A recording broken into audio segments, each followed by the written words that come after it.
Olá pessoal, eu me chamo Leonardo e hoje estamos apresentando mais um episódio do nosso podcast.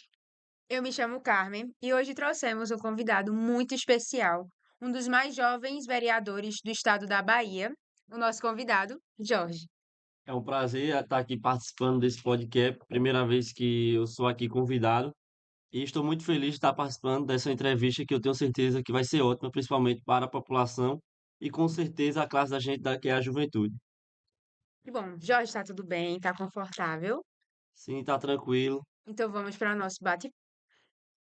Jorge, eu queria começar perguntando a importância do voto e a sua relação com a cidadania digital. Olha, a importância do voto, ela faz toda a diferença na urna eletrônica. Por quê? A partir do momento que as pessoas começam a ingressar na política e principalmente ter uma maior participação nela, a gente percebe que há um maior interesse, principalmente nas questões que é o desenvolvimento, seja no desenvolvimento rural, urbano, cultural, artístico. Isso tudo faz parte com que as pessoas tenham uma maior participação. Então, é muito importante as pessoas participarem do voto, porque vai fazer uma diferença, principalmente nas ações dessas pessoas que estão administrando o mandato. Jorge, e o que é a cidadania digital e por que ela é muito importante hoje? A cidadania digital ela é muito importante, principalmente por causa do meio da comunicação. Quando a gente fala em cidadania digital, a gente tem que refletir principalmente nas questões de que hoje eu, por exemplo, estou como vereador, eu tenho um mandato. E quanto mais a gente chama a tecnologia para o lado da gente, quanto mais a gente divulga o nosso trabalho e principalmente as pessoas para os nossos projetos, faz com que as pessoas tenham mais interesse e principalmente com a questão da cidadania digital, faz com que a comunicação aperfeiçoe mais ainda. Inclusive, é importante para a nossa sociedade de hoje, porque a gente percebe que há uma evolução grande nessa era digital, e nessa questão da era digital, faz todo sentido que as pessoas estejam contribuindo principalmente para o desenvolvimento do nosso município. Jorge, como você é o nosso vereador mais novo do estado da Bahia, com a nova geração acaba tendo essa questão dos influenciadores digitais, certo? Qual é o papel dos influenciadores digitais na formação da opinião pública? Olha, os influenciadores digitais são muito importantes porque muitas pessoas, por exemplo, acompanham vários blogueiros, várias pessoas que têm vários seguidores, que realmente é um fenômeno nas redes sociais e que acaba atraindo uma certa classe dessas pessoas que acompanham essas pessoas nas redes sociais.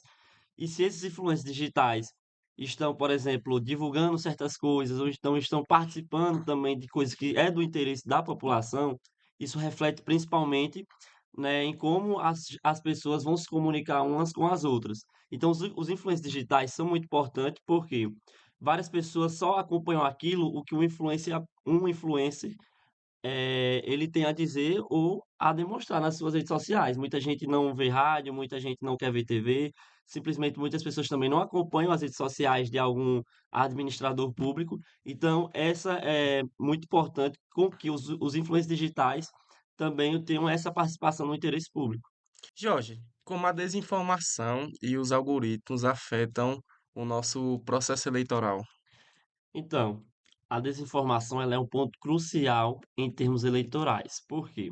Muitas pessoas gostam de jogar fake news ou simplesmente fazer a cabeça de pessoas com informações falsas, e opiniões são muito importantes para a gente fazer e tomar decisões políticas. Muitas pessoas apenas votam em determinada pessoa porque acham que é uma coisa, sendo que não é nada e é totalmente diferente.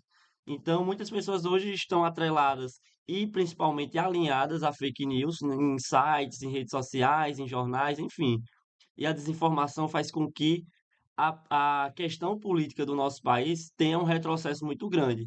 Então é importante a gente ver e rever essa questão da desinformação. Entrando nessa questão da manipulação e estratégia de influência digital, você poderia me explicar o que são cortes de opinião e por que que eles são perigosos para a democracia? Com certeza, veja bem.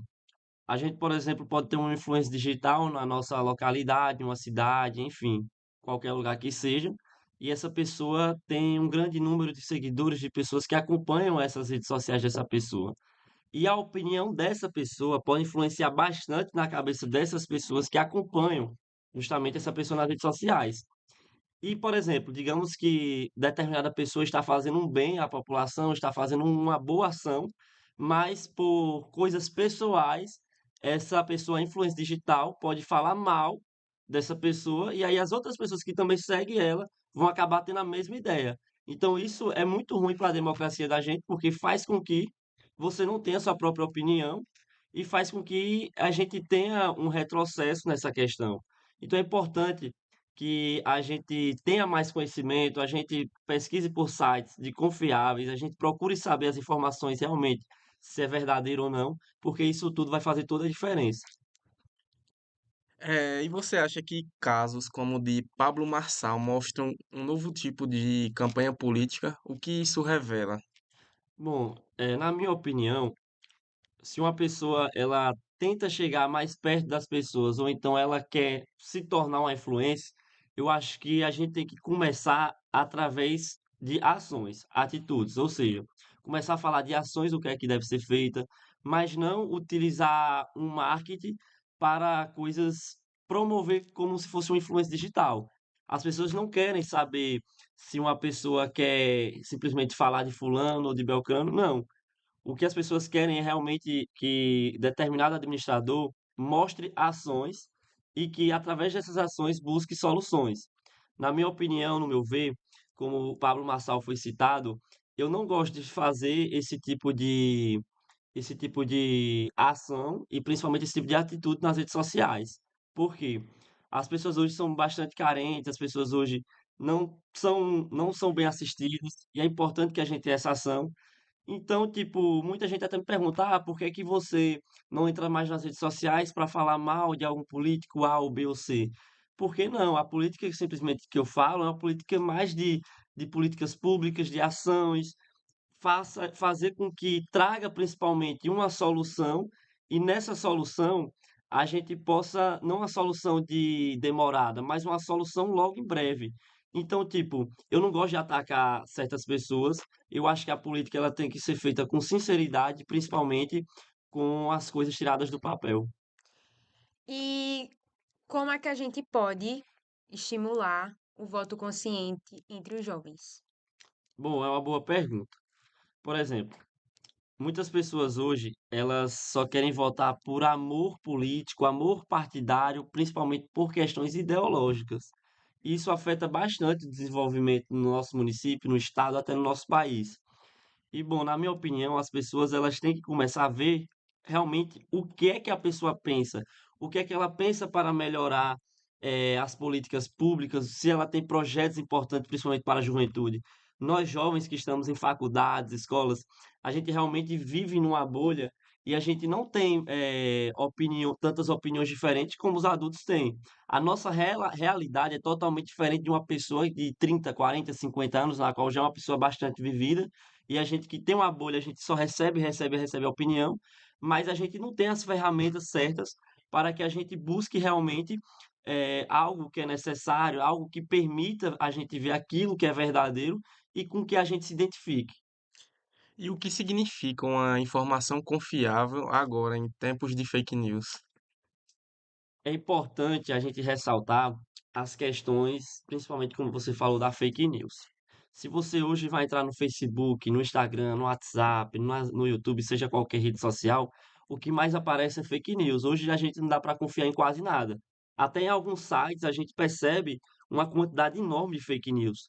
Mas no mundo que hoje que está, o que eu peço para as pessoas entrarem mais e principalmente saber informações, verdadeiras informações positivas, eh, infelizmente, as ferramentas são rádio, TV, jornais, e olhe lá, porque também tem alguns jornais que não falam a notícia completa e até às vezes não é verdadeira, e também a questão de a gente poder utilizar até a inteligência artificial para dar aquela ajuda e a gente poder ter uma análise maior.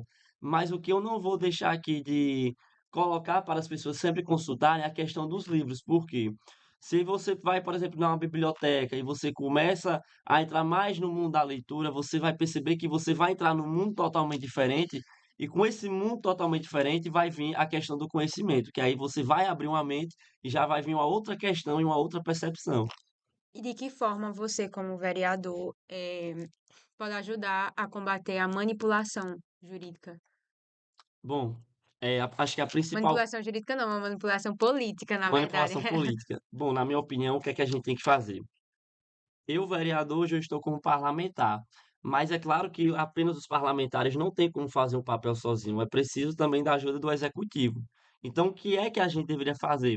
Adotar campanhas, por exemplo, na rádio, na TV, nas escolas, principalmente com os nossos adolescentes, as nossas crianças que ainda estão ingressando, até mesmo nas faculdades, colocando palestras.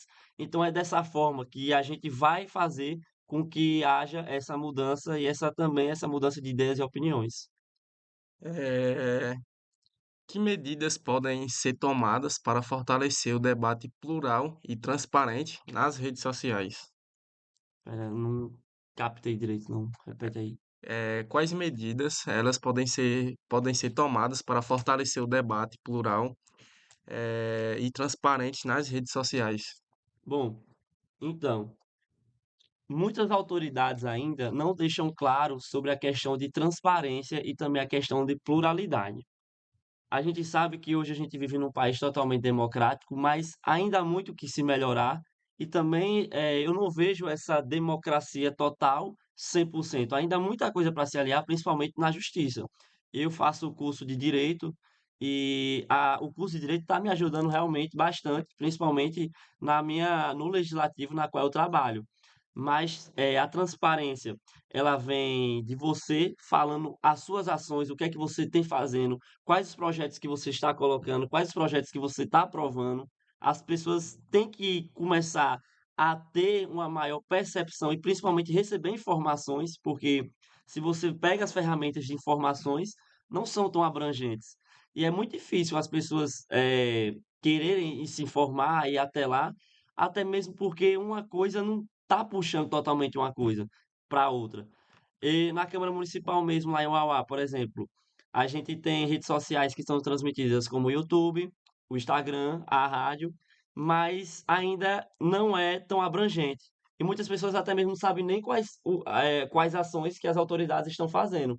Então, se a gente começar a adotar questões diferentes, como falei, começar a falar em palestras, começar a criar grupos de jovens e a gente começar a adotar novas ideias, creio eu que sempre através do diálogo a gente vai construir um mundo melhor e principalmente um mundo mais democrático. Quais são os principais desafios atualmente que os vereadores têm? O maior desafio da gente é colocar um projeto e principalmente esse projeto entrar em vigor. Porque, por exemplo, eu posso ter infinitas ideias em minha cabeça, mas do que adianta eu colocar um projeto, ser aprovado, mas o executivo não colocar para funcionar? Porque, tipo, nós que somos parlamentares, a gente recebe projetos tanto do executivo e a gente pode mandar também para o executivo. Mas se você é vereador, deputado, senador, seja lá o que for, se você colocar um projeto e o executivo não pegar seu projeto, abraçar e não colocar para funcionar, não adianta. Então é por isso que a gente tem que ter essa parceria que é muito importante e a sociedade só tem a ganhar. Você, como vereador, que pode explicar para a gente qual o verdadeiro papel da Câmara de Vereadores nas cidades brasileiras? Bom, o papel, falando de forma objetiva, é a gente fiscalizar, votar em projetos em prol da população. A gente, além de sermos fiscalizadores, a gente legisla na Câmara Municipal. A gente é o porta-voz da população, nós somos aquelas autoridades que estamos mais próximas das pessoas e a gente toda sessão a gente é obrigado, por lei, a gente colocar projetos em prol da população. Se for aprovado ou se for ao contrário, a gente tem que sempre tomar medidas e principalmente dialogar com os nossos colegas o que é melhor, como vai funcionar e principalmente, se for preciso, fazer consultas públicas e audiências públicas, que isso faz com que a gente se aproxime mais ainda das pessoas. Jorge, eu tenho uma pergunta. Na sua visão, como um vereador, qual é a maior carência de desinformação hoje em dia? São mais para jovens ou pessoas mais velhas? Creio eu que para jovens. Por quê? Um exemplo, hoje eu sou vereador, tenho 20 anos, e o meu maior público que me acompanha é simplesmente a juventude. Então, tipo, eu como jovem, eu até tô sofrendo até um certo preconceito pelo fato de eu ser apenas jovem. Eh, Hoje é difícil você ter pessoas novas ingressando na política, ou se interessando, ou exercendo algum cargo. A gente vê mais pessoas com 30, 40, 50, 60 anos, e a juventude ela acaba meio que sendo esquecida. Por quê? Se a gente coloca pessoas de nossa idade para administrar algo público em prol da população, a mesma ideia que você tem, eu tenho a mesma ideia e eu tenho a maior facilidade de colocar essa ideia sua para funcionar. Então, se a gente começar a pensar nessa forma, colocar representantes que realmente represente você, represente a nossa classe, represente um coletivo, vai fazer toda a diferença. E quais são os projetos que você está botando à disposição para a população de Auá? Bom, eu tenho um projeto, por exemplo, de uma amplitude do jovem aprendiz. Por exemplo, o meu projeto é que as pessoas que têm de 14 até os 17 anos e 11 meses, elas consigam trabalhar nem que seja pelo menos 3 horas de relógio e ganhem faixa de 400, 300, R$ 500, mas isso já seria uma ajuda. O projeto que eu também tenho é a questão, por exemplo, dos pets, os cachorros, gatos, enfim. A gente percebe que não só na minha cidade, mas no Brasil todo, há um abandono alastrante de cachorros na rua. Muitos com várias doenças, passando fome, e as pessoas não têm um certo cuidado para esses animais. Eu sou defensor dessa causa. E um projeto que já está em andamento, já em fase de finalização, é um espaço para castração com vacinação desses animais. E quando ele tiver principalmente 100% recuperado, a gente vai botar em questão de adoção. Então, tipo, isso já é um passo muito importante, um passo à frente de várias cidades do tamanho de Uauá, inclusive maiores que Uauá, que nenhum espaço voltado para esses animais tem. Então, tenho certeza que as pessoas vão gostar, principalmente os nossos animais vão estar mais guardados e também mais seguros e mais saudáveis. E outro projeto assim que eu também tenho é na questão para as mulheres. Lá na minha cidade mesmo, é chamada a Casa de Saúde da Mulher, que é totalmente voltada para a mulher. Todos os exames que é voltado para a mulher é feito lá. Só que o que eu quero fazer? Eu quero regulamentar em lei municipal para que, independente de qualquer governo que assuma o cargo no executivo, não faça que acabe esse projeto, que continue. Então, isso é um passo muito importante também. Várias pessoas, inclusive, vêm parabenizando por esse projeto, várias outras cidades, e eu fico muito feliz porque eu tenho certeza que essa política de inclusão social vai fazer com que a gente tenha, principalmente, uma evolução magnífica no nosso mundo. Perfeito, Jorge. Gostou do nosso bate-papo? Adorei, adorei. Tranquilo? Tranquilo. Então, gente, encerramos por aqui. Encerramos por aqui. E é o nosso último episódio dessa temporada. E obrigada por mais um podcast.